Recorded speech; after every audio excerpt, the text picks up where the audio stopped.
Olá, bem-vindo ao nosso canal História e Mitologia, onde nós abordamos temas históricos e também teológicos. Hoje gostaria de falar sobre Êxodo, capítulo 18, versículo 13. Diz da seguinte forma: No dia seguinte assentou-se Moisés para julgar o povo, e o povo estava em pé diante de Moisés desde a manhã até o pôr do sol. Vendo, pois, o sogro de Moisés tudo o que ele fazia ao povo, disse: Que é isto que fazes ao povo? Por que te assentas só, e todo o povo está em pé diante de ti, desde a manhã até o pôr do sol? Respondeu Moisés a seu sogro: É porque o povo me vem a mim para consultar a Deus. Quando tem alguma questão, vem a mim para que eu julgue entre um e outro. E lhes declare o estatuto de Deus e as suas leis. O sogro de Moisés, porém, lhe disse: Não é bom o que fazes. Sem dúvida desfalecerás, tanto tu como este povo que está contigo, pois isto é pesado demais para ti. Tu só não podes fazer. Ouve, pois, as minhas palavras, eu te aconselharei, e Deus seja contigo. Representa o povo perante Deus, leva as suas causas a Deus. Ensina-lhes os estatutos e as leis, e faz-lhes saber o caminho em que devem andar e a obra que devem fazer. Procura dentro do povo homens capazes, tementes a Deus, homens de verdade que aborreçam a avareza. Põe-no sobre eles por chefe de 1000, chefe de 100, chefe de 50 e chefe de 10, para que julguem este povo em todo o tempo. Toda causa grave trarão a ti, mas toda causa pequena eles mesmos julgarão. Será assim mais fácil para ti, e eles levarão a carga contigo. Se isto fizeres, e assim Deus tu mandar, poderás então suportar, e assim também todo este povo tornará em paz ao seu lugar. Então aqui é uma leitura um pouquinho prolongada, mas vale a pena cada letra e cada vírgula. Por quê? Este homem que está falando com Moisés é seu sogro. E quem é Jetro? Jetro, ele é descendente de Midian. E Midian é um dos filhos de Abraão, que Abraão ele teve com Quétura, que era uma das suas servas, ou você pode também dizer concubina, semelhantemente como Agar, certo? Então, Midian, ela era dividida em várias tribos, assim como Israel. E algumas tribos resolveram optar pela idolatria, certo? Culto a outros deuses, e a tribo que Jetro seguia resolveu cultuar o único Deus verdadeiro. Então Jetro ele era familiarizado com Yahvé, ou o Deus único, certo? Então, o que acontece é que Jetro ele está observando Moisés julgar. E nesta observação ele vê que Moisés está centralizando o poder somente nele. Não porque Moisés ele é soberbo, arrogante, nada do tipo, mas porque ele não conhece ainda o estilo de liderança e governança que os antigos povos faziam, povos contemporâneos a Israel, porque lembre-se, Israel não era ainda um estado consolidado, só foi ser assim no tempo do rei Davi, um estado consolidado, mas até então não era. Então Israel era apenas tribos que viviam isoladas no deserto.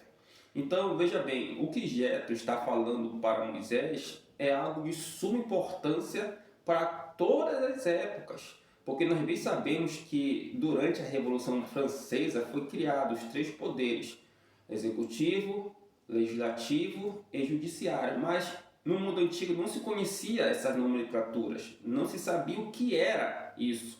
Mas Jetro, ele conhecia e sabia muito bem que um único homem não poderia reger toda uma nação, certo? Então ele resolveu falar aquilo que ele entendia e sabia por experiência. Então ele resolveu aconselhar o seu genro para que ele não ficasse pesado em serviço ou em carga, tanto ele como o povo. E o que ele fez foi o seguinte: Moisés deveria pegar homens de todas as tribos de Israel, homens que aborrecessem a avareza, homens que aborrecessem o suborno, homens corretos, homens íntegros. Esses homens deveriam estar na frente de julgamentos simples, certo? Na frente de julgamentos até mesmo um pouquinho mais graves, E coisas que fossem muito graves, muito importantes mesmo, deveria ser socorrido com Moisés. Moisés deveria ser aquela pessoa que estivesse à frente de casos graves, mas casos menos graves deveriam estar na frente desses homens que eram homens íntegros e corretos, cuja população poderia sim se assegurar que eles iam resolver a situação. Então, você vê que este conselho de Jetro foi seguido também pelos apóstolos, pela igreja primitiva. Por quê? Porque a igreja primitiva ela estava sem um estilo de liderança formal.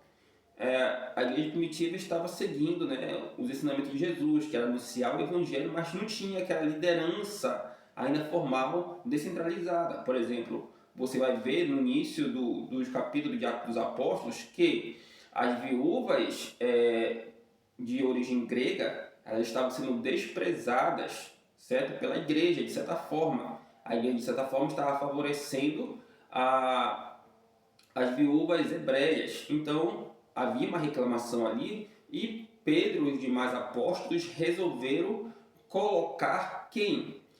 Escolher homens corretos, homens íntegros, que viessem a dar assistências não apenas para as viúvas de origem hebreia, mas de viúvas de origem gregas. E escolheram 7 homens valorosos. Entre eles estava Estevão, certo?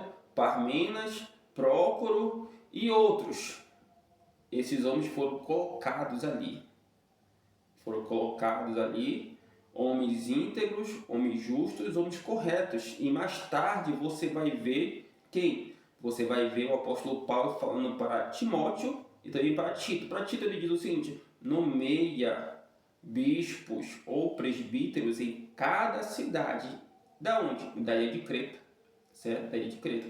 E você vai ver que Timóteo recebeu orientações e instruções do apóstolo Paulo para que este nomeasse homens corretos, homens justos, homens temperantes, homens que não fosse dado ao vinho, homens irrepreensíveis para serem bispos ou presbíteros ou pastores, certo? Existiam critérios para ser ancião, tanto no Antigo como no Novo Testamento. E hoje em dia não é diferente. Hoje em dia, nos países democráticos, você tem pessoas que devem ser nomeados juízes para exercer uma função de imparcialidade. O juiz não pode ter viés político, o juiz não pode ter nenhum tipo de viés que venha comprometer a sua reputação. A reputação do juiz deve ser ilibada. O juiz ele deve ter uma conduta imparcial, ele não deve ser levado pela emoção. Por isso que existe a descentralização do poder. O poder executivo está na mão do chefe do Estado e também do chefe de governo, que é o presidente da República, no caso Brasil, certo? O Brasil é um país republicano, certo? O Brasil é um país que é regido pela República Federativa, e o poder legislativo está na mão daquelas pessoas que cumprem e fazem a legislação. Que cumprem, no caso, somos todos nós, mas quem faz a legislação são as casas. Que casas são essas? Casa do Senado, a casa do poder dos deputados, certo? Então, eles fazem a legislação, e o judiciário, que nós conhecemos muito bem, que é o próprio STF, que é o Superior Tribunal Federal. No entanto, a Bíblia nos ensina o quê? Ela nos ensina que o juiz ele deve ser imparcial, ele deve julgar de acordo com a retidão, certo? A nossa democracia ocidental é regida, certo? Por essas questões que nós lemos aqui. Questões bíblicas, questões do decálogo, dos 10 mandamentos, questões do sopro de Moisés, que trouxe uma sabedoria ancestral para o legislador da época, que era Moisés. Então você vê que o presbítero, o ancião, o juiz, todos eles devem julgar de acordo não com o que pensa, mas de acordo com a reta justiça, certo? Com a reta justiça. E para fechar aqui este assunto, falando sobre liderança, falando sobre poder de jurisprudência, vamos falar aqui sobre Salomão. Salomão, que ele foi um juiz, o rei era juiz, o rei tinha o poder executivo em mãos, certo?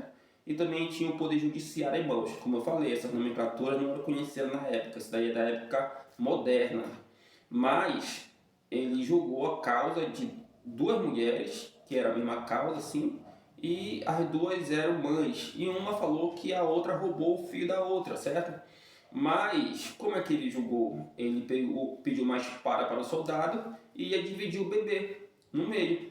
E a divisão seria justa. 50% do corpo do bebê ia para cada mãe. Mas o que aconteceu? A mãe, que era a mãe de verdade, pediu que isso não acontecesse e que desse o bebê para outra mãe.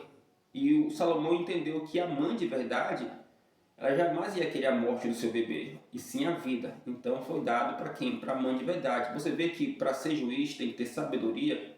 Há um critério, o juiz, ou o pastor, ou um juiz secular, quem quer que esteja no poder, não pode agir com o coração, não pode agir com a emoção. Tem que agir com a sabedoria, com a razão. Então, meus irmãos, compartilhe este vídeo, se inscreva no canal, se você gosta de conteúdos relacionados à Bíblia, a Palavra de Deus, também conteúdos históricos, e que Deus abençoe você. Amém.